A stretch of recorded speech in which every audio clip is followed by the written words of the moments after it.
So, just quickly, this is the evaluation for the trailer remake we did of Pulp Fiction. So, for our trailer remake, our group decided to recreate the Blu-ray release trailer for Pulp Fiction. This is because despite the number of different shots we need, all the shots we need are fairly basic and easily achievable. For example, there are no real action set pieces within the trailer, and therefore we can afford to recreate the trailer on a budget. We wanted to stay as close to the original trailer as possible. So at every opportunity, we decided to try and match the frame of the original trailer with what we were shooting, of course. Even down to sort of the hair colour of our actors, which was achieved by spraying one of the actors' hairs black so that they resembled the character they were playing more closely.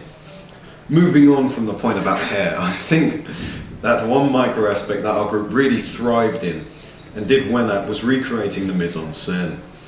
I've already mentioned the hair colour, but we also looked closely at the acting of the people in our trailer remake.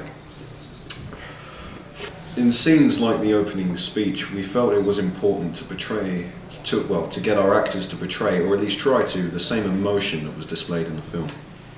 And we didn't feel that simply dubbing the sound would have had the same effect as lip syncing the whole, audio and stuff. So, we got our actors to actually say the lines and recorded it. I believe this had a huge impact on how we managed to keep the same feel to the original trailer that we copied and created ourselves. One of the other micro aspects that we worked really well as a group was the cinematography of the different shots.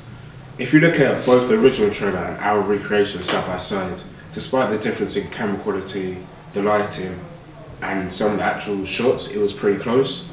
There were also things like the frame, such as props, actors, even the background, to some extent, that we thought about and really considered, creating it nearly shot to shot of the actual trailer. So it really fits with the flow and the editing as well for the original trailer. So, some things in the trailer remake that did not go as well as we would like,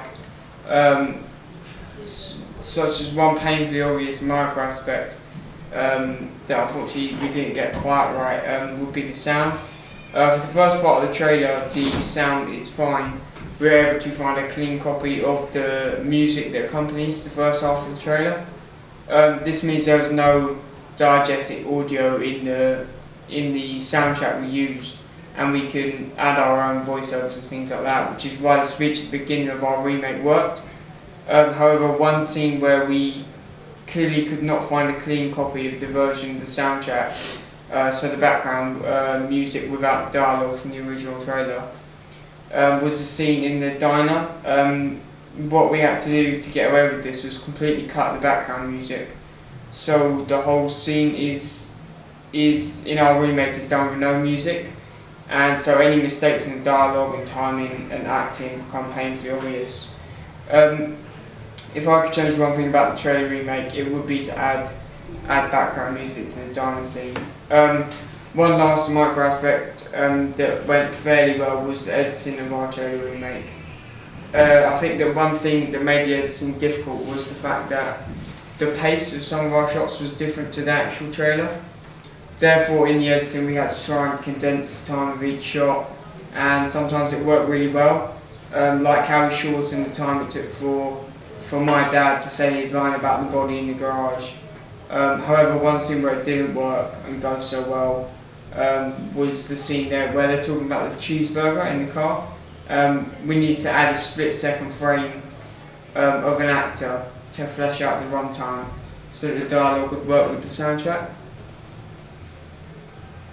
So yeah, that was the evaluation of the trailer remake of Pulp Fiction. Thank you for watching.